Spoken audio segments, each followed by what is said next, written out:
मित्रों,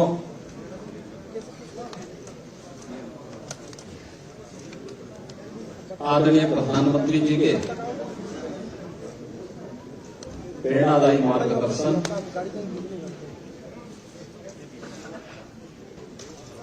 और उनके विजनरी नेतृत्व में सेवा, सुरक्षा और सुशासन के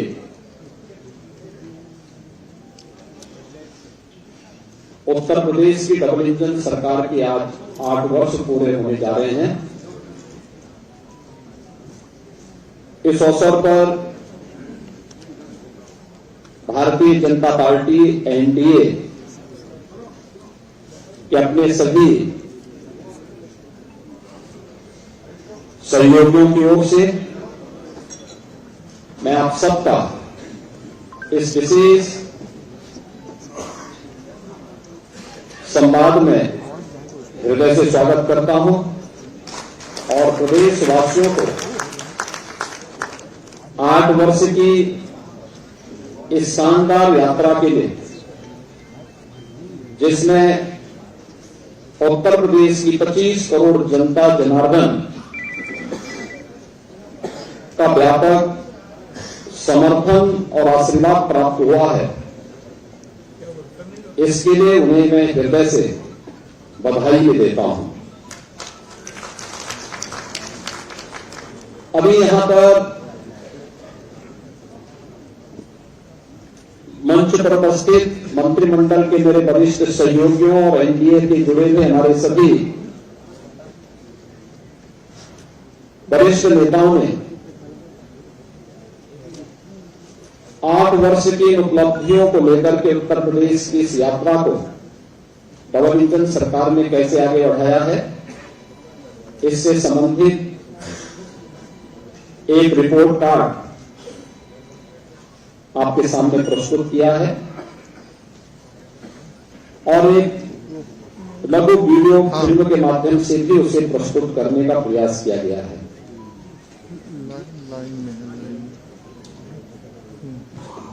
25, 26 और 27 मार्च को प्रत्येक जिला मुख्यालय पर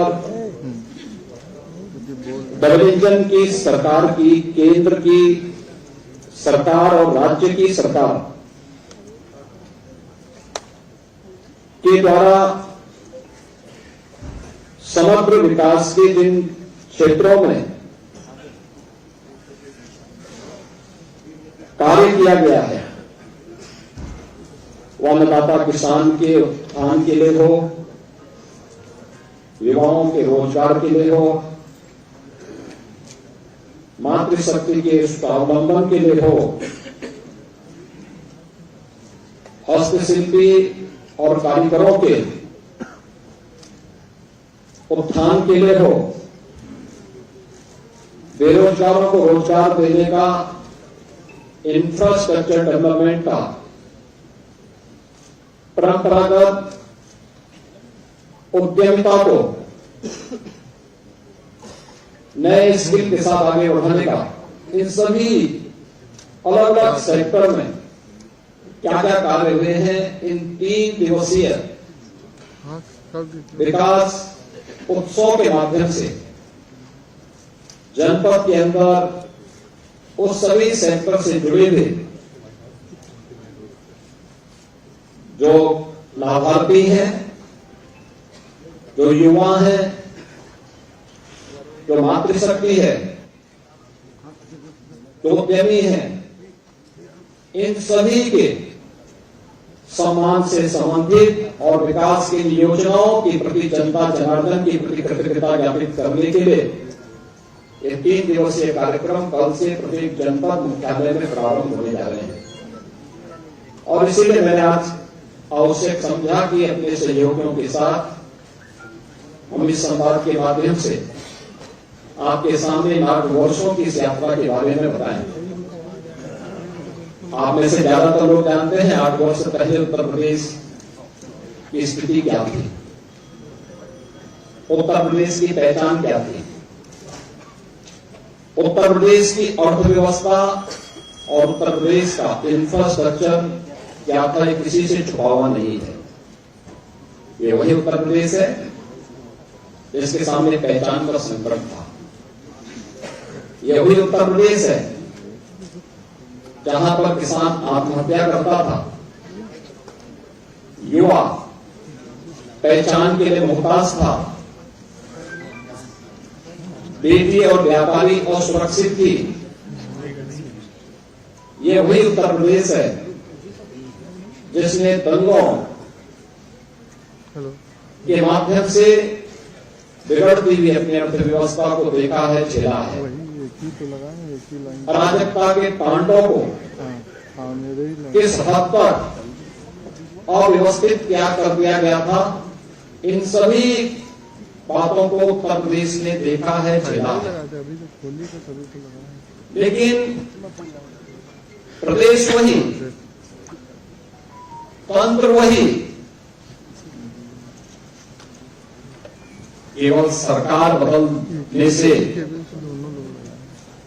कैसे व्यापक परिवर्तन लाया जा सकता है, यह इन 8 वर्षों में उत्तर प्रदेश की जनता जनार्दन ने महसूस किया होगा, हर तबके के लोगों ने महसूस किया होगा। इन 8 वर्षों में जनता जनार्दन के लिए भारतीय जनता पार्टी और एनडीए की ओर से जो कार्यक्रम तय किए गए, उनका प्रभावी क्रियान्वयन किस रूप में हुआ है, या आज इसी से आप देख सकते हैं कि जो उत्तर प्रदेश 8 वर्ष पहले बीमारू राज्य माना जाता था, देश के विकास का बैरियर माना जाता था, जिस उत्तर प्रदेश को 8 वर्ष पहले केवल एक श्रम शक्ति के रूप में लोग जानते थे, आज वही उत्तर प्रदेश 8 वर्ष बाद देश की अर्थव्यवस्था ग्रोथ इंजन बनकर के उभरा है। आज वही उत्तर प्रदेश 8 वर्ष की इस यात्रा के दौरान देश के अंदर अर्थ पुंज बनकर के उभरा है, अर्थ शक्ति के रूप में उभरा है। आज यही उत्तर प्रदेश प्रत्येक सेक्टर में जो देश के विकास का एक बैरियर माना जाता है, वही उत्तर प्रदेश देश के विकास का ब्रेक थ्रू बनकर के उसको एक नई दिशा देने के लिए हर एक सेक्टर में आगे बढ़ता हुआ दिखाई दे रहा है। खासतौर पर अगर मैं एग्रीकल्चर सेक्टर की ही बात करूं, 2017 के पहले उत्तर प्रदेश के अंदर एक क्षेत्र पूरी तरह उपेक्षित था।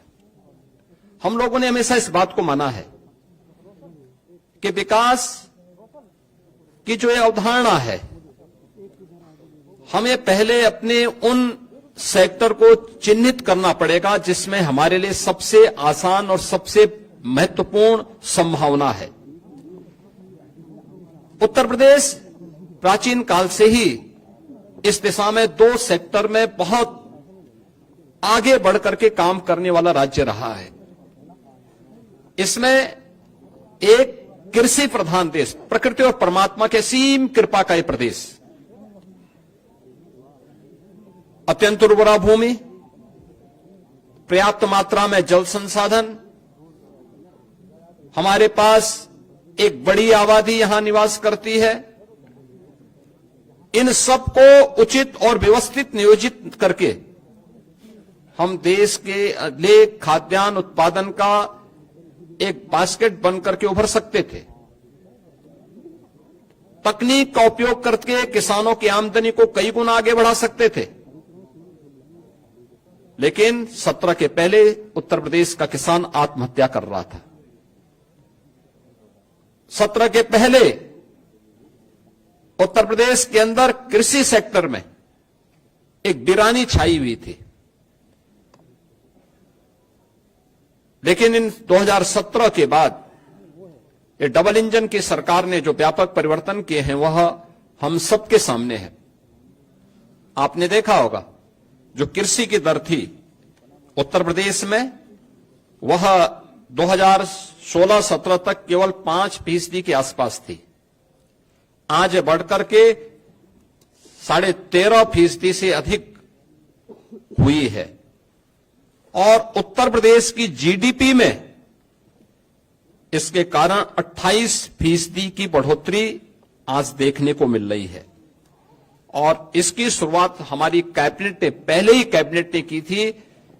प्रदेश के अंदर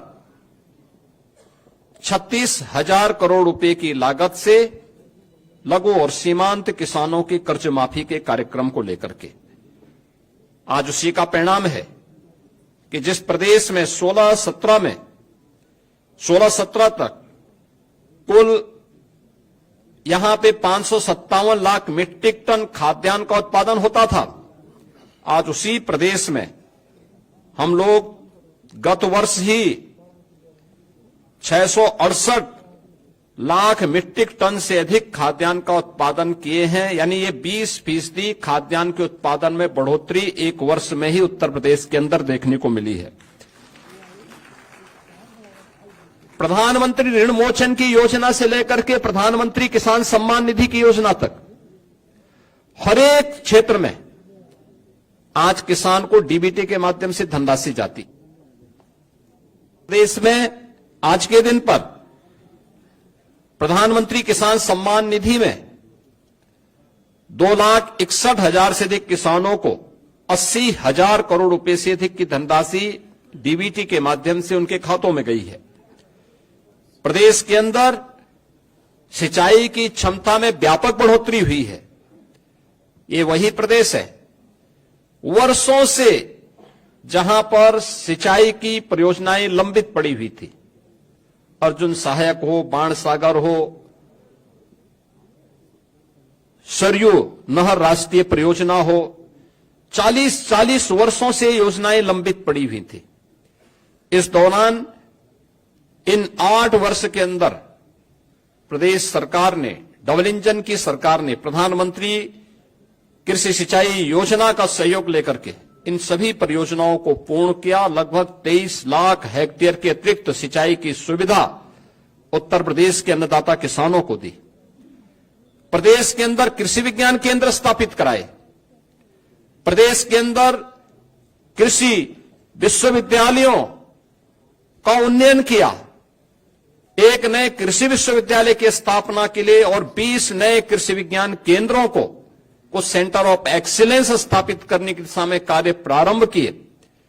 टेक्नोलॉजी मिली, अच्छे बीज मिले। परिणाम क्या हुआ? धान में, गेहूं में, दलहन में, तिलहन में, श्रीअन्न में, हर एक सेक्टर में उत्तर प्रदेश एक नई स्पीड के साथ आगे बढ़ता हुआ दिखाई दिया। इसकी झलक मैं इसी बात से आपको देता हूं कि उत्तर प्रदेश में 2017 के पहले जो चीनी उद्योग लगभग बंदी के कगार पर था, अनुमान करिए व्यापक आंदोलन चलते थे, किसान अपने खेतों में आग लगाता था। वर्षों तक जब 2017 में हम लोग आए थे तो 2008-9 से लेकर के 2017 तक गन्ना किसानों का गन्ना मूल्य का हजारों करोड़ रुपया बकाया था चीनी मिलों पर। सरकारें चीनी मिलों को औने पौने दाम पे बिक रही थी। आज भी माननीय उच्चतम न्यायालय में मामला चल रहा है, लेकिन हमारी सरकार आई, हमने एक भी चीनी मिल को बंद नहीं किया। बंद चीनी मिलों को रिवाइव किया। उत्तर प्रदेश के अंदर इस दौरान हम लोगों ने 3 नई चीनी मिलों की स्थापना की, 6 चीनी मिलों की पुनर्संचालन की कार्रवाई की, 38 चीनी मिलों का विस्तार किया और वर्तमान में 122 चीनी मिलें प्रदेश के अंदर क्रियाशील हैं। 2017 से अब तक गन्ना किसानों को 2,80,000 करोड़ रुपए से अधिक का गन्ना मूल्य का भुगतान हुआ और यह पिछली सरकारों के 22 वर्ष के कार्यकाल की तुलना अगर इसे किया जाए, उन्होंने 22 वर्ष में जितना किया उतना हमारी डबल इंजन की सरकार ने मात्र 8 वर्ष में किया। उससे भी 60,000 करोड़ रुपए से अधिक की धनराशि गन्ना किसानों के खाते में उपलब्ध करवाने का काम किया। इथेनॉल के नए प्लांट लगाए। 2017 तक केवल 42 करोड़ लीटर इथेनॉल का उत्पादन उत्तर प्रदेश में होता था। आज के दिन पर यह 177 करोड़ लीटर इथेनॉल का उत्पादन उत्तर प्रदेश के अंदर हो रहा है, जिससे अन्नदाता किसानों को सर्वाधिक लाभ हो रहा है। इसी प्रकार से चाहे गन्ना उत्पादन में, चाहे वह खाद्यान्न उत्पादन में हो या फिर फल एवं सब्जी के उत्पादन में भी आज उत्तर प्रदेश नंबर 1 पर फिर से आया है और उत्तर प्रदेश के अन्नदाता किसानों के जीवन में व्यापक परिवर्तन देखने को मिला है। पीएम कुसुम योजना के अंतर्गत सोलर पैनल लगा करके प्रदेश के अंदर लगभग 86,000 अन्नदाता किसानों के जीवन में व्यापक परिवर्तन का काम किया गया। तो 14 लाख निजी नलकूप को भी विद्युत की मुफ्त व्यवस्था देकर के अन्नदाता किसानों की आमदनी को बढ़ाने में सरकार ने योगदान दिया। और परिणाम है कि इस दौरान अगर आप देखें 2012 से 17 के बीच बिचौलियों के द्वारा तब सरकार करती थी, तब कोई प्रोक्योरमेंट सेंटर सरकार के द्वारा नहीं लगाए जाते थे। तब सरकार ने गेहूं का क्रय पे कुल पैसा खर्च किया था 12,808 करोड़। यह पैसा अन्नदाता किसान के पास नहीं, बिचौलियों के पास गया था। और 17 से लेकर के 23-24 के बीच में सरकार ने जो गेहूं क्रय पर धनराशि खर्च की है, इसमें 2.5 यानी इससे लगभग 2.5 गुना अधिक हम लोगों ने इसके लिए धनराशि खर्च की है, लोगों को उपलब्ध करवाया है। और इसमें 200 यानी 94, इसमें कुल धनराशि 12,808 करोड़ की तुलना में 43,424 करोड़ रुपए यानी 3.5 गुना अधिक भुगतान अन्नदाता किसानों को सीधे प्रोक्योरमेंट के केंद्र के माध्यम से हम लोगों ने अन्नदाता किसानों के लिए किया है। ऐसे धान के क्रय में भी 12 से 17 के बीच 17,190 करोड़ रुपए का कुल भुगतान बिचौलियों को हो पाया था, क्योंकि किसान सरकार के तत्कालीन सरकार के एजेंडे में कहीं नहीं था। इस दौरान 2017 से लेकर 2024 के बीच सरकार ने 5 गुना अधिक यानी 88,746 करोड़ रुपए का धान का मूल्य डीबीटी के माध्यम से अन्नदाता किसानों के खाते में करने का काम किया। प्रदेश के अंदर 32 लाख हेक्टेयर से अधिक भूमि को बाढ़ से बचाव करने में सरकार ने सफलता प्राप्त की है। और मुख्यमंत्री कृषक दुर्घटना बीमा के अंतर्गत हर अन्नदाता किसान को, उनके परिवार के सदस्यों को, बटाईदार को भी हम लोगों ने 5 लाख रुपए की सुरक्षा बीमा का कवर किया कि अगर कभी बाढ़ से, आकाशीय बिजली से या किसी अन्य दुर्घटना से, एक्सीडेंट से या वन्य जीव संघर्ष में उनकी दुखद मौत होती है तो सरकार इसके लिए उन्हें 5 लाख रुपए की एक सुरक्षा बीमा का कवर भी देगी। और आज हम लोग लगातार इस योजना के माध्यम से प्रदेश के सभी किसानों को आच्छादित किए हुए हैं। तो इस दौरान प्रदेश के अंदर निराश्रित गोवंश की समस्या का समाधान करने में भी ये डबल इंजन की सरकार को सफलता प्राप्त हुई, जिसमें 7,700 से अधिक गोआश्रय स्थल के माध्यम से 12,50,000 से अधिक गोवंश का संरक्षण सरकार अपने स्तर पर कर रही है।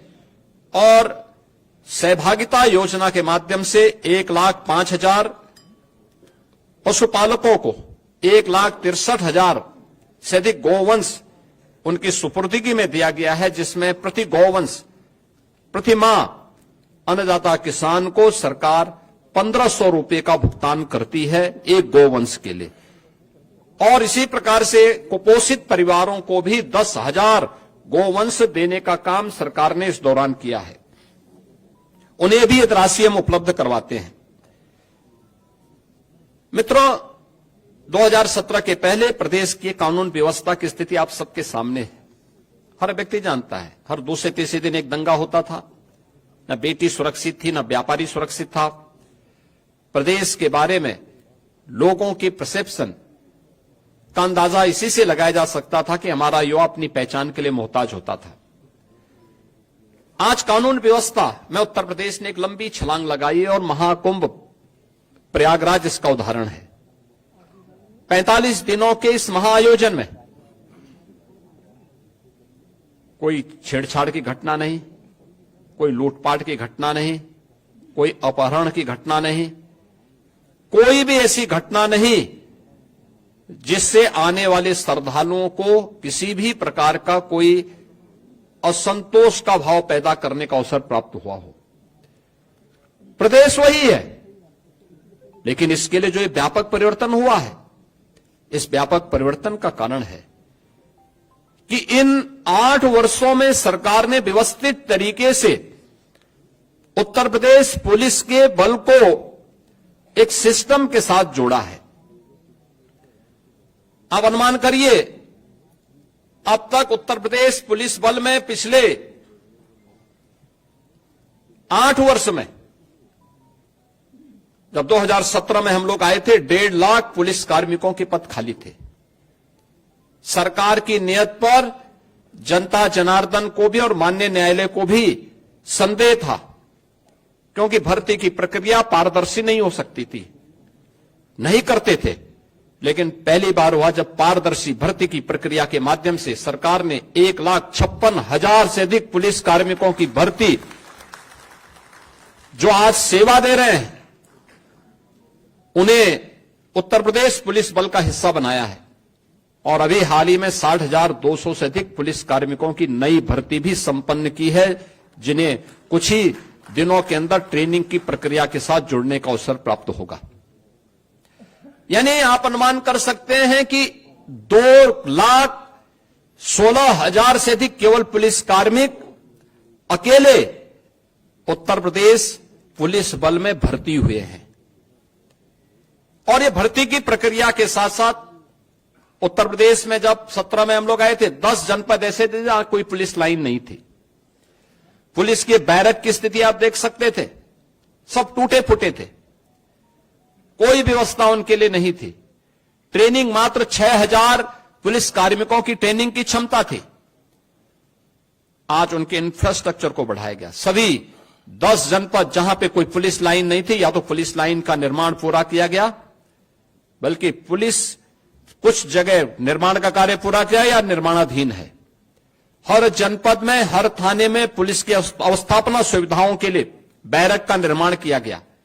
पुलिस की ट्रेनिंग क्षमता को कई गुना बढ़ाया गया। जिस प्रदेश में मात्र 6,000 पुलिस कार्मिकों की ट्रेनिंग हो सकती थी, पहली बार होगा, और उत्तर प्रदेश देश का पहला राज्य होगा जो 60,244 पुलिस कार्मिकों की एक साथ ट्रेनिंग कराने जा रहा है। एक साथ ट्रेनिंग कराने जा रहा है, और ये प्रदेश के अंदर ही ट्रेनिंग होने जा रही है। ऐसा भी नहीं कि हम कहीं दूसरे राज्यों में या कहीं अन्य जगह भेज रहे हों। ये अपने आप में उत्तर प्रदेश सरकार के द्वारा उठाए गए उन कदमों का परिणाम है, जो पिछले कुछ समय के अंदर हम लोगों को देखने को मिला है। और परिणाम आपके सामने है। एनसीआरबी की जो रिपोर्ट है, कितना परिवर्तन आया है, यह आप सबके सामने है। पिछली सरकारों ने दंगाइयों के काल के रूप में जाने जाने वाली पीएससी की 54 कंपनियों को समाप्त कर दिया था। यानी उन्होंने एक व्यवस्था, एक साजिश की थी कि जब यहां पे पीएससी ही नहीं रहेगी, तो फिर इसके बाद दंगाइयों को खुली छूट मिल जाएगी। हमारी सरकार आई, हमने इन सभी कंपनियों को फिर से बहाल किया, बल्कि महिला बटालियन की 3 महिला नई बटालियन भी गठित की। प्रदेश के अंदर अन्य महत्वपूर्ण स्थलों पर भी 5 नई पीएससी की बटालियन के गठन की प्रक्रिया को आगे बढ़ाया। एयरपोर्ट, मेट्रो की सुरक्षा के लिए, अन्य महत्वपूर्ण संस्थानों की सुरक्षा के लिए स्पेशल सिक्योरिटी फोर्स का भी गठन किया और उसकी 6 वाहिनियां गठित की। प्रदेश के अंदर सभी जनपदों में साइबर थानों की स्थापना की गई। हर थाने में एक साइबर सेल हेल्प डेस्क की व्यवस्था की गई। और आज प्रदेश के अंदर जो हमारी पीआरबी 112 है, इसके रिस्पांस टाइम को 2017 के पहले इसका रिस्पांस टाइम 25 मिनट 42 सेकंड होता था, आज यह 7 मिनट 24 सेकंड का मात्र रह गया है। यानी आम जनता को कितनी जल्दी इस न्याय मिल सकता है, उस तक पुलिस का रिस्पांस कितनी फास्ट होगी, इसी से आप अंदाजा लगा सकते हैं।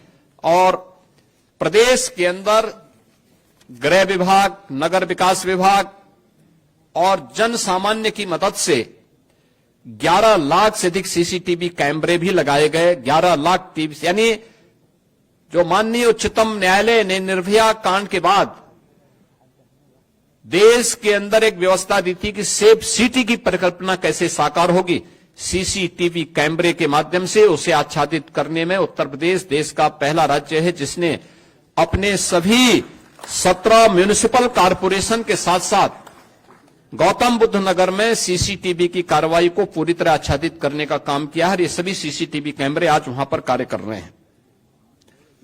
किसी भी समाज में नारी की सुरक्षा, सम्मान और स्वावलंबन का कार्य संपूर्ण समाज के स्वावलंबन का आधार बनता है। आदरणीय प्रधानमंत्री जी ने इसके लिए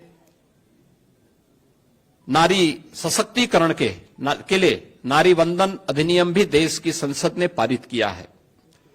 उत्तर प्रदेश ने शुरू से इस पर ध्यान दिया है। अभी हम लोगों ने 60,200 पुलिस कार्मिकों की भर्ती संपन्न की है। आप अनुमान करिए 1947 से लेकर के 2017 तक उत्तर प्रदेश पुलिस बल में मात्र 10,000 महिला पुलिस कार्मिक थी और अकेले एक भर्ती में जो अभी होली के एक दिन पहले भर्ती संपन्न हुई है, इस भर्ती में 12,000 से अधिक महिला कार्मिक अकेले भर्ती हुई हैं। इससे पहले 1,26,000 की जो भर्ती संपन्न हुई, 1,56,000 की जो भर्तियां हम लोगों ने यहां पे संपन्न की थी, 25,000 से अधिक महिला कार्मिक उसके माध्यम से हम लोगों ने उत्तर प्रदेश पुलिस बल का हिस्सा बनाया है। और आज उसी का परिणाम है कि उत्तर प्रदेश में जो महिला वर्कफोर्स है 2017-18 के पहले जो 13-14% के आसपास थी, आज वो बढ़कर के 35% से अधिक हुई है।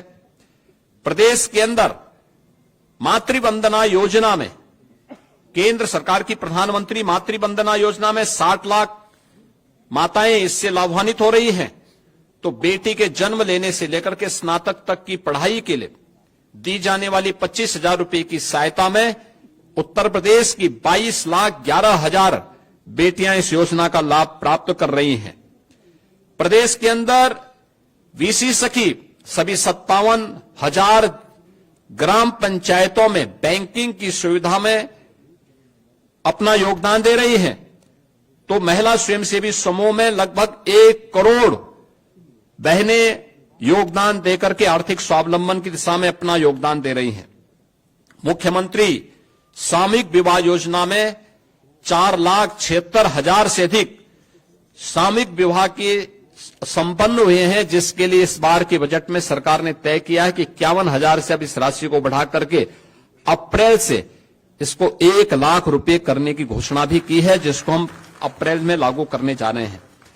प्रदेश के अंदर उत्तर प्रदेश राज्य ग्रामीण आजीविका मिशन के अंतर्गत भी 95 लाख से अधिक महिलाओं को इस कार्यक्रम के माध्यम से स्वावलंबन के साथ जोड़ने का कार्य हुआ है और 2 लाख से अधिक महिलाएं पीएम स्वनिधि योजना में स्ट्रीट वेंडर में लगी हुई महिलाओं को उस योजना के साथ जोड़ा गया है और 1 करोड़ महिलाओं को पीएम स्वामित्व योजना में, जहां पे झोपड़ी है, जहां पे मकान है, वहां का मालिकाना अधिकार देने का काम ये देश के अंदर नंबर 1 पर उत्तर प्रदेश ने सर्वाधिक घरौनी, पीएम घरौनी देने का काम उत्तर प्रदेश ने किया है। प्रदेश के अंदर उत्तर प्रदेश में 7 जनपदों में हम लोगों ने इस बजट में व्यवस्था की है कि कामकाजी महिलाओं के लिए पुण्य श्लोका लोकमाता अहिल्याबाई होलकर के नाम पर वाराणसी, मेरठ, प्रयागराज, कानपुर, झांसी, आगरा और गोरखपुर में कामकाजी महिलाओं के लिए छात्रावास के निर्माण की कार्रवाई को भी हम लोग इस नए बजट में क्रियान्वित करने जा रहे हैं। मित्रों, प्रदेश वही है जिस प्रदेश का युवा पहले अपनी पहचान के लिए मोहताज था। आज उत्तर प्रदेश का नौजवान हो, अन्नदाता किसान हो, उत्तर प्रदेश की कोई बेटी या बहन हो या उत्तर प्रदेश का व्यापारी या उद्यमी, जीवन के किसी भी क्षेत्र का कोई युवा या समाज का कोई भी व्यक्ति आज जब उत्तर प्रदेश के बाहर जाता है तो उसके सामने अब पहचान को छुपाने की समस्या नहीं होती है।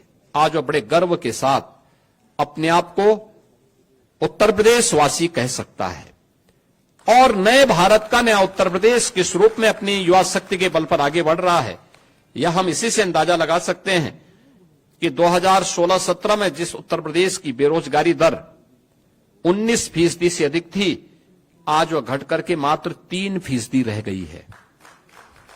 चाहे वह कृषि के सेक्टर में किए गए परिवर्तन हो या फिर एमएसएमई सेक्टर में, सूक्ष्म लघु मध्यम उद्यम के क्षेत्र में, या अपने हस्तशिल्पी और कारीगरों के उन्नयन के माध्यम से, उनके स्किल डेवलपमेंट के माध्यम से उत्तर प्रदेश पहला राज्य था जिसने ओडीओपी की स्कीम चलाई, वन डिस्ट्रिक्ट वन प्रोडक्ट के माध्यम से परंपरागत उद्यम को प्रोत्साहित करने का काम किया।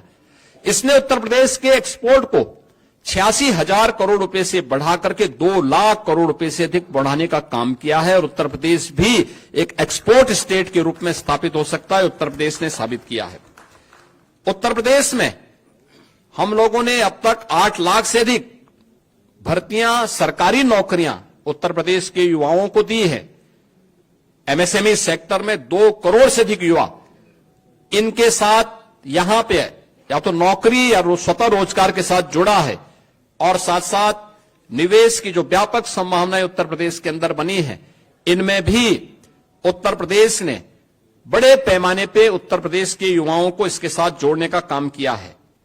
प्रदेश में आज के दिन पर 50 लाख से अधिक युवाओं को हमने डिजिटली सक्षम बनाने में सफलता प्राप्त की है, जिसे टैबलेट और स्मार्टफोन देकर के उन्हें इस दिशा में आगे बढ़ाने का काम किया है।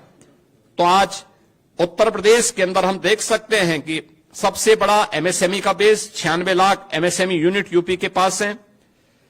अपने हस्तशिल्पी और कारीगरों के लिए विश्वकर्मा श्रम सम्मान की जैसी स्कीम आज उत्तर प्रदेश चला रहा है, जिसमें लाखों ऐसे हस्तशिल्पी और कारीगरों के स्किल डेवलपमेंट के लिए उन्हें फ्री में टूल किट उपलब्ध कराने, सस्ते में लोन उपलब्ध करवाने की कार्रवाई को आगे बढ़ाने का काम किया है। और वर्तमान में एक नई स्कीम मुख्यमंत्री युवा उद्यमी स्कीम, जो अब तक की बहुत लोकप्रिय स्कीम होने जा रही है, जिसमें 31 मार्च तक 1 लाख नए युवा उद्यमी उत्तर प्रदेश बनाने के लक्ष्य रखे हैं। उस कार्यक्रम को हम लोग आगे बढ़ाने जा रहे हैं, जिसमें 5 लाख रुपए तक का ब्याज मुक्त ऋण प्रथम चरण में, मार्जिन मनी 10% और गारंटी मुक्त लोन देने की कार्रवाई को भी सरकार आगे बढ़ा रही है। शिक्षा, जिस प्रदेश की स्थिति ऐसी रही हो कि नकल जन्मसिद्ध अधिकार कुछ लोग मानते थे, आज वहां नकल विहीन परीक्षाएं हो रही हैं। बेसिक शिक्षा परिषद के स्कूल जो बंदी के कगार पर थे, आज उनमें 50 लाख से अधिक बच्चों की बढ़ोतरी। उन सभी बच्चों को 1200 रुपए 2 यूनिफॉर्म के लिए, बैग के लिए, बुक्स के लिए, शूज और सॉक्स के लिए, स्वेटर के लिए सरकार डीबीटी के माध्यम से उपलब्ध करवाने का कार्य कर रही है। सभी विद्यालयों में बालक बालिकाओं के लिए टॉयलेट की व्यवस्था, पेयजल की व्यवस्था, डिजिटल लाइब्रेरी की व्यवस्था, अच्छी फ्लोरिंग की व्यवस्था, ये सभी कुछ से आच्छादित करने में सफलता प्राप्त हुई है।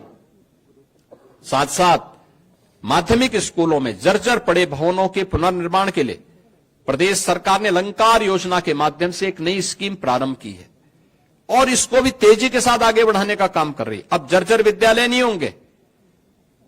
प्रदेश के अंदर हरेक कमिश्नरी में एक विश्वविद्यालय हो, राज्य विश्वविद्यालय हो। ऐसी 6 कमिश्नरी ऐसी थी जहां कोई राज्य विश्वविद्यालय नहीं था। उन विश्वविद्यालयों के निर्माण के कार्यक्रम को भी प्रदेश सरकार ने आगे बढ़ाया। तो पहली बार मेडिकल यूनिवर्सिटी हो, आयुष विश्वविद्यालय हो, एक अतिरिक्त एग्रीकल्चर विश्वविद्यालय की स्थापना हो, ये सभी आज उत्तर प्रदेश के अंदर देखने को मिल सकते हैं। और संस्कृति विश्वविद्यालय भी हो, यह भी आज उत्तर प्रदेश में स्थापित हो चुके हैं। प्रदेश ने इस दिशा में 8 नए विश्वविद्यालय, यानी इस दिशा में 10 नए विश्वविद्यालय, 21 निजी क्षेत्र के विश्वविद्यालयों की स्थापना में भी सफलता प्राप्त की है और युवाओं को प्रतियोगी परीक्षाओं की तैयारी के लिए प्रत्येक जनपद में मुख्यमंत्री अभ्युदय कोचिंग की व्यवस्था भी आज के दिन पर संचालित है। प्रदेश के अंदर अनुसूचित जाति जनजाति के सभी छात्रों को आज के दिन पर हम लोग स्कॉलरशिप उपलब्ध करा रहे हैं, 100% स्कॉलरशिप दे रहे हैं। और ओबीसी के भी छात्रों को 2017 तक मात्र 1200 करोड़ रुपए की स्कॉलरशिप मिल पाती थी, आज वो बढ़कर के 2500 करोड़ रुपए सरकार ने किया है, जिससे हर उस बच्चे को जो उसकी पात्रता की श्रेणी में आता है उसको स्कॉलरशिप से जोड़ा जा सके। आज उसमें भी सरकार को सफलता प्राप्त हुई है। उत्तर प्रदेश ने गरीब कल्याण के क्षेत्र में ये डबल इंजन की सरकार ने एक लंबी छलांग लगाई है। पिछले 8 वर्ष में 6 करोड़ से अधिक गरीबों को गरीबी रेखा से ऊपर उठाने में मदद मिली है। 15 करोड़ उत्तर प्रदेश के वासी आज भी प्रतिमाह पिछले 5 वर्ष से फ्री में राशन की सुविधा का लाभ प्राप्त कर रहे हैं। 1 करोड़ 86 लाख उज्ज्वला योजना के कनेक्शन उपलब्ध हुए हैं। होली और दीपावली में एक रसोई गैस के सिलेंडर उन्हें फ्री में उपलब्ध करवाए जा रहे हैं। प्रधानमंत्री किसान सम्मान निधि में 2 करोड़ 62 लाख किसानों को इस योजना से जोड़ा गया है, जिन्हें प्रतिवर्ष 6,000 रुपए उनको डीबीटी के माध्यम से केंद्र सरकार उपलब्ध करवा रही है। और 9 करोड़ से अधिक लोगों को उत्तर प्रदेश में गोल्डन कार्ड उपलब्ध करवा करके प्रधानमंत्री जन आरोग्य योजना आयुष्मान भारत के अंतर्गत उन्हें आच्छादित करने वाला ये सभी जो आंकड़े हैं ये दिखाता है कि ये सबसे अधिक देश के अंदर इन सभी क्षेत्रों में उत्तर प्रदेश काफी आगे है और इसमें सबसे लंबी छलांग लगाने वाला है। 56 लाख गरीबों को एक आवास उपलब्ध कराने में ये सभी स्कीम है जिसमें उत्तर प्रदेश नंबर 1 पर देश में है। और मित्रों, 2017 के पहले निराश्रित महिला पेंशन, वृद्धावस्था पेंशन, दिव्यांगजन पेंशन 55 लाख महिलाओं को, वृद्धजनों को या दिव्यांगजनों को मिलती थी। आज ये संख्या बढ़कर के 1 करोड़ 6 लाख महिलाओं को, वृद्धजनों को और दिव्यांगजनों को उत्तर प्रदेश दे रही है। 2017 के पहले पेंशन की राशि हुआ करती थी मात्र 300। आज इसको हम 1,000 रुपए महीने उन लोगों को डीबीटी के माध्यम से दे रहे हैं। इसके अलावा डीबीटी में लाभार्थियों तक सीधा पैसा पहुंचाने में भी देश में उत्तर प्रदेश नंबर 1 पर है। यानी अकेले 24-25 में 9 करोड़ 8 लाख से अधिक लोगों तक 1,10,000 करोड़ रुपए से अधिक का भुगतान डीबीटी के माध्यम से हुआ है। इसके माध्यम से प्रदेश सरकार को 10,000 करोड़ रुपए की बचत हुई है। और अभी वर्तमान में सरकार इस नए वित्तीय वर्ष में और सबसे बड़ी आबादी का राज्य होने के बावजूद जीरो पॉवर्टी के लक्ष्य को प्राप्त करने के लिए कृत संकल्पित होकर के कार्य कर रही है। हम नए वित्तीय वर्ष अब 1 अप्रैल से प्रारंभ होगा तो इसमें उससे लॉन्च करने जा रहे हैं। इंफ्रास्ट्रक्चर के लिए प्रदेश के बारे में एक मान्यता थी, जहां से गड्ढे शुरू हो जाएं समझ लो उत्तर प्रदेश की सीमा आ गई। सड़क में गड्ढा है या गड्ढे में सड़क है ये पता नहीं लगता था। आज मित्रों, आप गूगल में सर्च करिए, आपको पता लगेगा एक्सप्रेसवे कौन है तो नाम आएगा उत्तर प्रदेश। 6 एक्सप्रेसवे वर्तमान में उत्तर प्रदेश के अंदर संचालित है। 11 पे हम कार्य कर रहे हैं, या तो निर्माणाधीन है या प्रस्तावित हैं, जिन पे नए वित्तीय वर्ष में काम प्रारंभ होने जा रहा है। और गंगा एक्सप्रेसवे के बनते ही देश के अंदर एक्सप्रेसवे में उत्तर प्रदेश का 55% हिस्सेदारी अकेले उत्तर प्रदेश की होगी। सबसे बड़ा रेल नेटवर्क यूपी के पास, सबसे ज्यादा मेट्रो का संचालन उत्तर प्रदेश के अंदर हो रहा है। 2017 के पहले क्या था? लखनऊ में आधी अधूरी मेट्रो थी, 1.5 एक्सप्रेसवे थे। आज 6 एक्सप्रेसवे हैं, 11 पे हम काम करने जा रहे हैं। आज 6 सिटी, देश के अंदर सर्वाधिक 6 सिटी में मेट्रो का संचालन यूपी कर रहा है। देश की पहली रैपिड रेल यूपी के अंदर है, दिल्ली से मेरठ के बीच में। और देश का पहला वाटरवे हल्दिया वाराणसी के बीच में यह संचालित हो चुका है। यानी लैंडलॉक्ड स्टेट से उत्तर प्रदेश मुक्त हो चुका है और इनलैंड वाटरवे अथॉरिटी का गठन करके उत्तर प्रदेश वाटरवे की सुविधा को वाराणसी से प्रयागराज तक और बलिया से अयोध्या तक पहुंचाने के लिए पूरी प्रतिबद्धता के साथ आगे बढ़ रहा है, जिससे इन संभावनाओं के माध्यम से उत्तर प्रदेश के प्रोडक्ट को एक्सपोर्ट के माध्यम से दुनिया के बाजार तक पहुंचाया जा सके और यहां के अन्नदाता किसानों का, यहां के हस्तशिल्पी और कारीगरों का और यहां के उद्यमियों की इनकम को बढ़ाकर के प्रदेश की अर्थव्यवस्था को और सुदृढ़ किया जा सके, इस दिशा में सरकार कार्य कर रही है। आज इंटर स्टेट कनेक्टिविटी हमारी 4 लेन की हुई है। हर जनपद मुख्यालय 4 लेन के साथ जुड़ा है। प्रदेश सरकार ने हाईवे के एक बड़े नेटवर्क को अपने यहां जोड़ा है और उत्तर प्रदेश इस दिशा में काफी एक अच्छी प्रोग्रेस के साथ देश के अंदर है, क्योंकि ये हाईवे इसी दिशा में जो प्रयास किए जाते हैं, ये किसी भी अर्थव्यवस्था की सबसे रीढ़ के रूप में काम करती है। एयर कनेक्टिविटी 2017 के पहले उत्तर प्रदेश के अंदर 2 एयरपोर्ट पूरी तरह क्रियाशील थे, लखनऊ और वाराणसी। 2 आंशिक रूप से थे, गोरखपुर और आगरा आंशिक रूप से संचालित थे। आज उत्तर प्रदेश के अंदर 16 एयरपोर्ट क्रियाशील हैं और उनमें से 4 इंटरनेशनल एयरपोर्ट हैं और देश का सबसे बड़ा एयरपोर्ट जेवर में बहुत शीघ्र प्रारंभ होने वाला है। यह एयरपोर्ट 5वां इंटरनेशनल एयरपोर्ट भी होगा और आने वाले समय में एयरपोर्ट के फंक्शनल होते ही एयर कार्गो के सबसे बड़े हब के रूप में भी यह बदलेगा।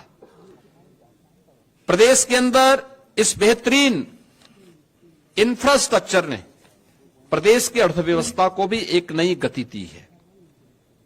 प्रदेश के अंदर नगरीय विकास के क्षेत्र में भी व्यापक परिवर्तन देखने को मिले हैं। उत्तर प्रदेश नगरीय क्षेत्रों में पहली बुनियादी सुविधाओं का अभाव था। देश के अंदर 2016-17 के अंदर जब स्वच्छता सर्वेक्षण हुए थे तो देश के अंदर 100 में से 10 सबसे गंदे शहर यूपी के थे। जहां देखो गंदगी का अंबार था, न बिजली थी, न पानी थी, न कनेक्टिविटी थी, न सुरक्षा थी। आज उत्तर प्रदेश के अंदर केंद्र सरकार की मदद से आदरणीय प्रधानमंत्री जी ने 10 सिटी को स्मार्ट सिटी के रूप में और राज्य स्मार्ट सिटी मिशन के अंतर्गत 7 अन्य सिटी को स्मार्ट सिटी मिशन के अंतर्गत लेकर 17 म्युनिसिपल कॉरपोरेशन को हम लोगों ने स्मार्ट सिटी के रूप में विकसित किया है और ये स्मार्ट ही नहीं, इन्हें सेफ सिटी भी बनाया है। आईटीएमएस भी यहां काम कर रहा है। सरकार ने इस बार के बजट में व्यवस्था दी है कि हर जिला मुख्यालय की नगर निगम, नगर पालिका को या नगर निकाय को हम लोग स्मार्ट सिटी के रूप में विकसित करने का काम करेंगे। इस बार के बजट में हमने इसके लिए धनराशि भी उपलब्ध करवाई है। प्रदेश के अंदर आज एक नए विकास के कॉन्सेप्ट को एनसीआर, नेशनल कैपिटल रीजन की तर्ज पर प्रदेश के अंदर अलग अलग क्षेत्रों में हम लोगों ने स्टेट डेवलपमेंट रीजन को डेवलप करने की एक दिशा में एक आगे बढ़ाने की कार्रवाई की है। जैसे लखनऊ में स्टेट कैपिटल रीजन, लखनऊ और उसके आसपास के क्षेत्र को लेकर, वाराणसी में वाराणसी और उसके आसपास के क्षेत्र को लेकर, कानपुर में कानपुर और उसके आसपास के क्षेत्र को लेकर के ये डेवलपमेंट रीजन बनाने, जिससे व्यवस्थित और नियोजित विकास को हम वहां पे आगे बढ़ा सके। उसके एक मास्टर प्लान के माध्यम से वहां के नागरिकों के जीवन में व्यापक आमूलचूल परिवर्तन करके उनकी आय को कई गुना बढ़ा सकें, इस दिशा में कार्य करना सरकार ने प्रारंभ किया है। और देश की पहली रोपवे सेवा वाराणसी में अगले कुछ महीनों के अंदर हम प्रारंभ करने जा रहे हैं। यह नगरीय परिवहन की एक बेहतरीन सुविधा होगी जो वाराणसी में प्रारंभ होने जा रही है। प्रदेश के अंदर विद्युतीकरण के लक्ष्य को भी हर व्यक्ति को उसकी ऊर्जा की आवश्यकता के अनुरूप, विद्युतीकरण की आवश्यकता के अनुरूप उन्हें ये सुविधा प्राप्त हो, इसके लिए भी डबल इंजन की सरकार ने व्यापक परिवर्तन किए हैं। खासतौर पर यानी 1947 से लेकर के 2017 तक 1,28,494 मजदूरों तक बिजली पहुंचाई गई थी और इस दौरान अकेले 8 वर्ष के अंदर यह संख्या बढ़कर के 1,28,000 से बढ़कर के 2,49,818 यानी 1,21,000 मात्र हम लोगों ने 8 वर्ष में उन मजदूरों तक विद्युतीकरण का कार्य पूरा किया है। 12 से 17 के बीच में केवल 8,44,000 विद्युत कनेक्शन उपलब्ध करवाए गए। 8,44,000 विद्युत कनेक्शन 12 से 17 के बीच, और इस दौरान इन 8 वर्षों में 1,65,00,000 गरीबों को निःशुल्क विद्युत के कनेक्शन उपलब्ध करवाए गए। पहले बिजली आती नहीं थी और आज ग्रामीण क्षेत्र में 18 घंटे, तहसील मुख्यालयों में 20 घंटे और जनपद मुख्यालयों में 24 घंटे विद्युत की आपूर्ति प्रदेश सरकार के द्वारा 2017 से निरंतर की जा रही है। पावर जनरेशन के लिए भी सरकार ने अनेक कदम उठाए हैं, खासतौर पर नए जनरेशन प्लांट घाटमपुर में 660 मेगावाट की 3 नई यूनिट यह स्थापित हो रही हैं। लगभग कार्य पूरा हो चुका। पनकी में 660 मेगावाट की विद्युत उत्पादन का कार्य यह कंप्लीट हो चुका है। सोनभद्र ओबरा में 660 मेगावाट की 2 यूनिट यहां पर क्रियाशील होने वाली है और जवाहरपुर एटा में भी 660 मेगावाट की 2 यूनिट कंप्लीट हो चुके हैं, कार्य होने जा रहा है। और प्रयागराज मेजा में 800 मेगावाट की 3 नई यूनिट के निर्माण के कार्यक्रम के साथ हम एनटीपीसी के साथ मिलकर के इस कार्यक्रम को आगे बढ़ा रहे हैं। यह जनरेशन कि इतना विद्युत का उत्पादन जिस राज्य में केवल इससे पहले 2017 के पहले कुल 6,000 मेगावाट की विद्युत की आपूर्ति राज्य अपने स्रोत से कर पा रहा था, आज उससे ज्यादा विद्युत का उत्पादन के साथ साथ हम लोग पीक आवर में 33,33,000 मेगावाट की बिजली की आपूर्ति प्रदेशवासियों को हम लोग कर रहे हैं। वर्तमान में प्रदेश सरकार कर रही है। मित्रों, सौर ऊर्जा के क्षेत्र में भी 2017 के पहले अगर हम देखें तो मात्र 228 मेगावाट की परियोजना उत्तर प्रदेश के अंदर क्रियाशील थी और इन 8 वर्षों में हम लोगों ने 2653 मेगावाट क्षमता की सौर ऊर्जा उत्पादन की है। वर्तमान में बुंदेलखंड में ग्रीन एनर्जी कॉरिडोर के माध्यम से 4,000 मेगावाट के सोलर पार्क की स्थापना की जा रही है और अगले 5 वर्ष के अंदर 22,000 मेगावाट की एक ग्रीन एंड क्लीन एनर्जी बनाने के लिए सरकार पूरी प्रतिबद्धता के साथ काम कर रही है। औद्योगिक विकास, ईज ऑफ डूइंग बिजनेस में उत्तर प्रदेश 2017 के पहले 14वें स्थान पे था। आज देश का टॉप अचीवर स्टेट के रूप में उत्तर प्रदेश बना हुआ है। मित्रों, यह सब संभव हो पाया है आदरणीय प्रधानमंत्री जी की प्रेरणादायी मार्गदर्शन में। रिफॉर्म, परफॉर्म एंड ट्रांसफॉर्म की जो उनकी पॉलिसी थी, जो मंत्र है, 33 सेक्टोरियल पॉलिसीज बनाने वाला देश का पहला राज्य है। सिंगल विंडो सिस्टम में 500 से अधिक एमओसी एक ही प्लेटफॉर्म पे उपलब्ध कराने वाला राज्य है और एमओयू होने के बाद उसकी मॉनिटरिंग भी डिजिटली हम कर सकते हैं, सिंगल विंडो के माध्यम से कर सकते हैं। यह करने वाला राज्य है। न केवल व्यक्ति बल्कि उसकी पूंजी की सुरक्षा की गारंटी लेने वाला राज्य है और उसी का परिणाम है कि 15 लाख करोड़ रुपए से अधिक की निवेश की परियोजनाओं को जमीनी धरातल पर उतारने वाला देश का एक महत्वपूर्ण राज्य बनकर के उत्तर प्रदेश आगे बढ़ा है।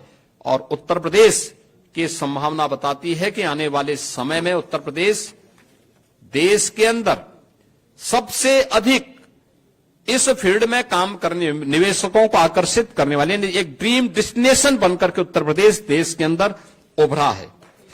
चिकित्सा और स्वास्थ्य के क्षेत्र में भी राज्य सरकार ने अनेक महत्वपूर्ण पहल की है। याद करिए, 2017 के पहले केवल 12 government medical college Uttar Pradesh के अंदर बन पाए थे। यानी ये आजादी के पहले से लेकर के 2017 तक की बात कर रहा हूं, और 2017 से अब तक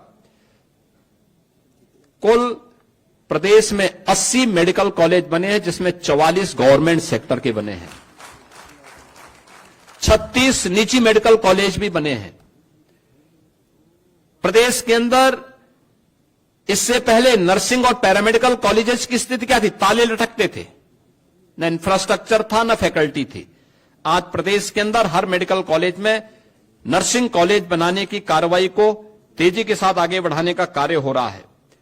प्रदेश के अंदर हम लोगों ने जो 36 जनपद ऐसे थे जिनमें संचारी रोग में, खासतौर पर इंसेफ्लाइटिस से उत्तर प्रदेश के मासूम तड़प तड़प करके मरते थे, आज उस पर प्रभावी नियंत्रण करने में उत्तर प्रदेश ने सफलता प्राप्त की है। और मुझे बताते हुए प्रसन्नता है कि 2017 की तुलना में आज 2024 में एक्यूट इंसेफ्लाइटिस से 85% और जापानी इंसेफ्लाइटिस से 99% नियंत्रण करने में सरकार को सफलता प्राप्त हुई है। इसी प्रकार से डेंगू की मृत्यु दर को लगभग 95% कम करने में सफलता प्राप्त की है। मलेरिया पर 56% की कमी आई है। और आज प्रदेश के अंदर हम लोगों ने प्रदेश के अंदर आयुष्मान भारत में उत्तर प्रदेश देश के अंदर नंबर 1 पर है।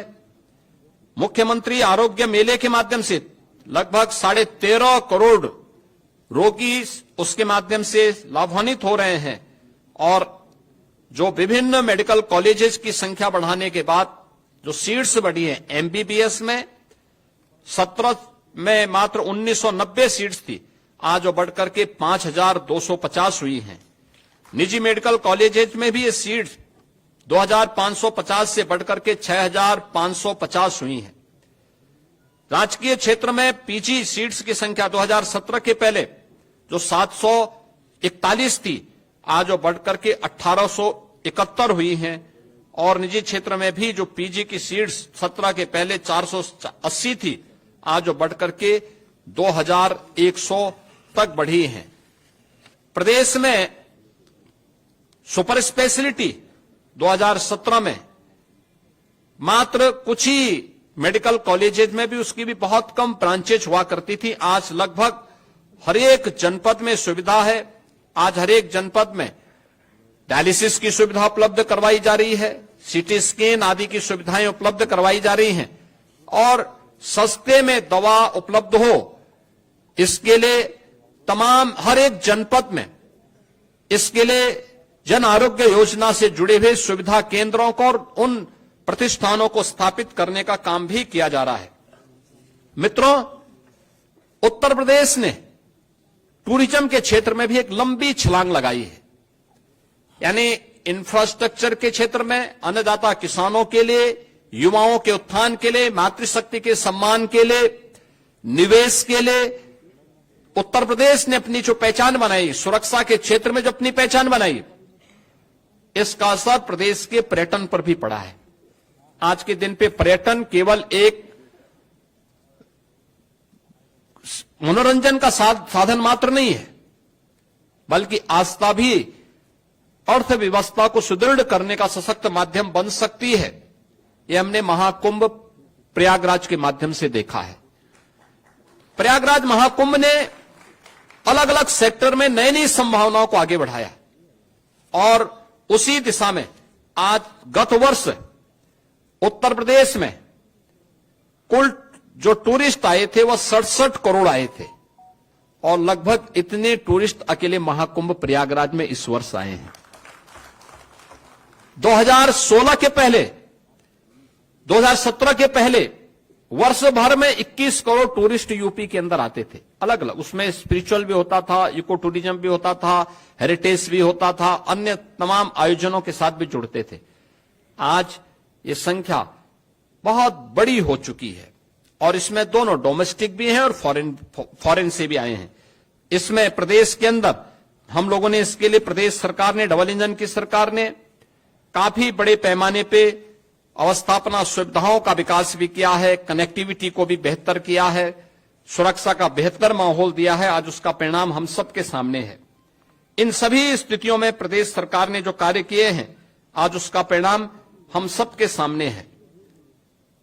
उत्तर प्रदेश की अर्थव्यवस्था देश के अंदर जो 2017 के पहले 6-7वें स्थान पर थी, आज देश की नंबर 2 अर्थव्यवस्था बनकर के उत्तर प्रदेश उभरा है। 2017 के पहले राजकोष खाली था, अन्नदाता किसान बदहाल था, आत्महत्या कर रहा था, कर्मचारियों में व्यापक असंतोष था।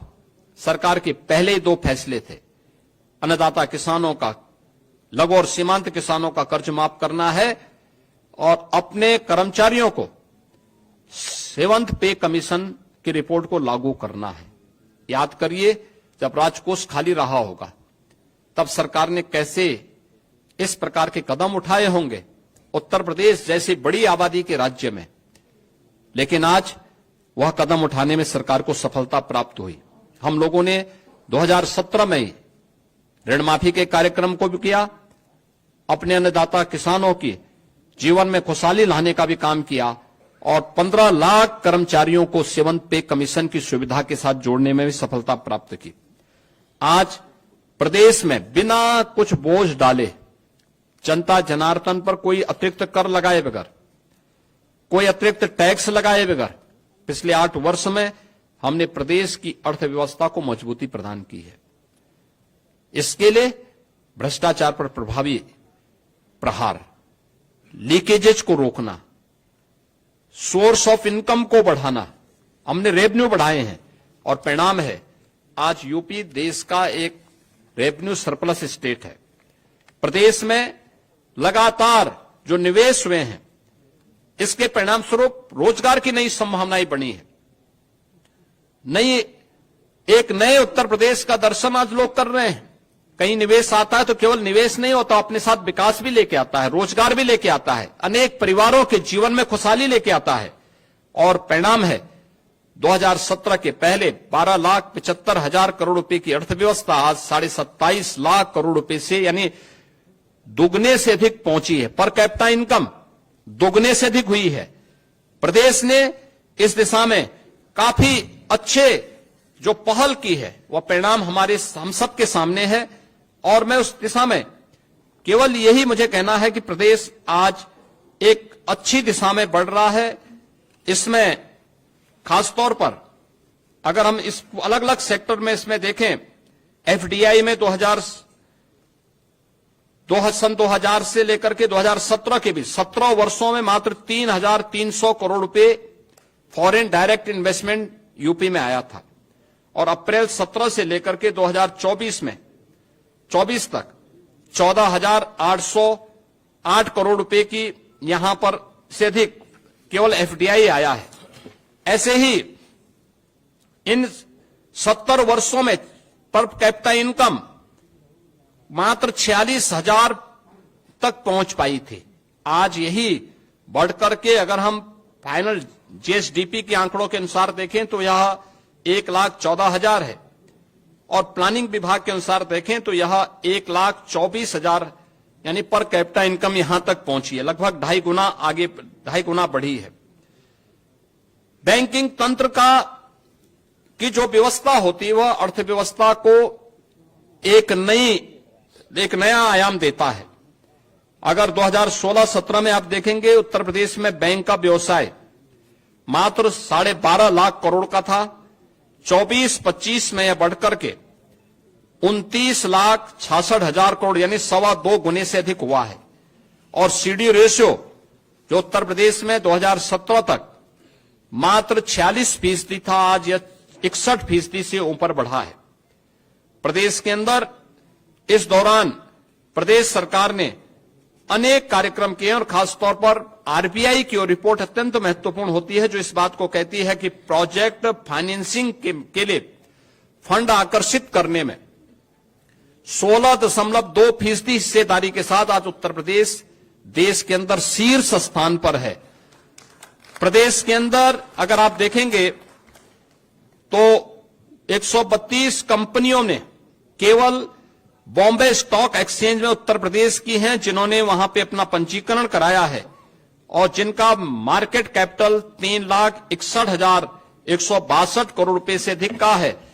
तो प्रदेश के अंदर 2017 तक कुल 13,000 फैक्ट्रियां पंजीकृत थी।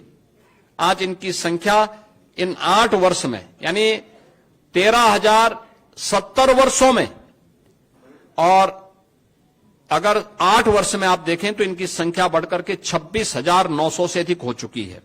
यह संख्या बताती है कि उत्तर प्रदेश एक अच्छी दिशा में आगे बढ़ा है। ये जो कुछ भी हुआ है, ये जो आज यूपी का परसेप्शन बदला है, ये जो कुछ भी आज परिवर्तन हर एक सेक्टर में आज हम सबको देखने को मिल रहा है, वह टीम भावना से, नेक नियति से, ईमानदार प्रतिबद्धता के साथ किए गए प्रयासों का परिणाम है।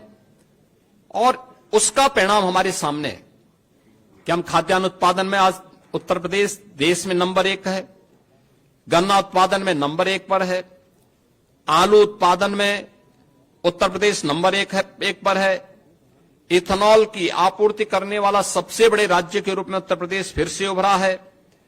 ईज ऑफ डूइंग बिजनेस में चीफ अचीवर स्टेट के रूप में उत्तर प्रदेश ने अपनी मजबूत उपस्थिति दर्ज की है। बैंकों से प्रोजेक्ट फाइनेंसिंग में भी उत्तर प्रदेश आज देश के अंदर शीर्ष स्थान पर है। आयकर रिटर्न भरने वालों की संख्या देश के अंदर नंबर 2 पर उत्तर प्रदेश है। जेम पोर्टल से सर्वाधिक खरीद फरोख्त करने वाले में राज्य उत्तर प्रदेश नंबर 1 पर है। कौशल विकास की नीति को लागू करने वाले राज्यों में उत्तर प्रदेश नंबर 1 पर है। सबसे अधिक एमएसएमई रखने वाला राज्य उत्तर प्रदेश है। पीएम आवास योजना, पीएम किसान सम्मान निधि, पीएम उज्ज्वला योजना, पीएम स्वनिधि योजना, पीएम स्वामित्व योजना, प्रधानमंत्री अटल पेंशन योजना, स्वच्छ भारत मिशन, प्रधानमंत्री जनधन योजना, प्रधानमंत्री सुरक्षा बीमा योजना, प्रधानमंत्री जीवन ज्योति बीमा योजना, अटल पेंशन योजना, इन सभी में उत्तर प्रदेश आज नंबर 1 पर है। ये योजनाएं बताती हैं कि उत्तर प्रदेश के अंदर पिछले 8 वर्ष के अंदर जीवन के प्रत्येक क्षेत्र में डबल इंजन की सरकार ने आदरणीय प्रधानमंत्री जी के मार्गदर्शन में जो कदम बढ़ाए हैं, वह एक सही दिशा में बढ़ाए गए कदम हैं। और ये बताता है कि उत्तर प्रदेश आज देश के अंदर हर एक सेक्टर में जो उसका ग्रोथ रेट है, एग्रीकल्चर में, एमएसएमई में, इंफ्रास्ट्रक्चर में और अर्थव्यवस्था के अलग अलग सेक्टर में भी, वह दिखाता है कि उत्तर प्रदेश बहुत शीघ्र, अगर आदरणीय प्रधानमंत्री जी ने देश को $5 ट्रिलियन की इकोनॉमी बनाने के एक बड़े लक्ष्य को देशवासियों के सामने रखा है और उसके परिणाम हमारे सामने भी हैं। 2014 में जिस देश की अर्थव्यवस्था 10वें 11वें स्थान पर थी, आज वह देश दुनिया का 5वीं बड़ी अर्थव्यवस्था है। 2027 में तीसरी बड़ी अर्थव्यवस्था बनेगा। उत्तर प्रदेश आज नंबर 2 की देश की अर्थव्यवस्था है। $1 ट्रिलियन की इकोनॉमी प्राप्त करने के लिए जो प्रयास डबल इंजन की सरकार ने प्रारंभ किए हैं और ग्रोथ रेट को अपना बढ़ाया है, प्रत्येक सेक्टर में व्यापक परिवर्तन देखने को मिला है। आने वाले समय में उत्तर प्रदेश देश की शीर्ष अर्थव्यवस्था बनेगा, इसमें कोई संदेह नहीं होगा। और इस दिशा में कार्य करने के लिए पूरी टीम पूरी तत्परता के साथ कार्य कर रही है। मैं इन 8 वर्षों में उत्तर प्रदेश को अपना मार्गदर्शन प्रदान करने और यशस्वी नेतृत्व से समय समय पर उपकृत करने के लिए आदरणीय प्रधानमंत्री जी का, राष्ट्रीय अध्यक्ष श्री जगत प्रकाश नड्डा जी का, केंद्रीय रक्षा मंत्री माननीय श्री राजनाथ सिंह जी का, केंद्रीय गृह मंत्री श्री अमित शाह जी का, केंद्रीय मंत्रिमंडल के सभी माननीय मंत्रियों का, देश के अंदर विकास के लिए काम करने वाली उन सभी संस्थाओं का जो अपने विजनरी नेतृत्व में, प्रधानमंत्री जी के विजनरी नेतृत्व में कार्य करते हुए देश को आगे बढ़ाने में अपनी मदद कर रहे हैं, उन सभी संस्थाओं का, उत्तर प्रदेश के अपने संगठन के पदाधिकारियों का, प्रदेश मंत्रिमंडल के अपने वरिष्ठ सहयोगियों का, सभी अपने सहयोगी दलों का, एनडीए के अपने सभी घटक दलों का, इन सभी का भी मैं हृदय से इस अवसर पर अभिनंदन करता हूं, इन्हें धन्यवाद देता हूं कि इन्होंने पिछले 8 वर्ष के अंदर प्रदेश के अंदर जो स्केल था उसको स्किल और स्पीड के साथ जोड़ने में जो एक टीम भावना का परिचय दिया है, आज उसी का परिणाम हमारे सामने एक नए भारत के, नए उत्तर प्रदेश के रूप में देखने को मिल रहा है। और हम विश्वास के साथ कह सकते हैं कि यही स्पीड उत्तर प्रदेश को देश की नंबर 1 की अर्थव्यवस्था बनाने में मददगार साबित कर होगी। मैं एक बार फिर से प्रदेशवासियों का इस 8 वर्ष की शानदार यात्रा में योगदान के लिए उनका हृदय से अभिनंदन करते हुए बधाई देता हूं और विश्वास करता हूं कि 3 दिवसीय जनपदीय विकास उत्सव में उन सब की भागीदारी, उत्तर प्रदेश के प्रत्येक जनपद में और अलग अलग सेक्टर में हुए विकास के कार्यों को जनता जनार्दन को देखने का अवसर प्राप्त होगा। मैं इसी के साथ आप सबको भी हृदय से धन्यवाद देता हूं जिन्होंने एक सकारात्मक पहल के माध्यम से सरकार की योजनाओं को आम जन तक पहुंचाने में मदद की है। बहुत बहुत धन्यवाद। बहुत बहुत धन्यवाद माननीय मुख्यमंत्री महोदय। और सबका साथ सबका विकास उत्कर्ष के 8 वर्ष, इनका लेखा जोखा आपके समक्ष रख रहे थे माननीय मुख्यमंत्री महोदय। हृदय की अतल गहराइयों से आपका आभार। और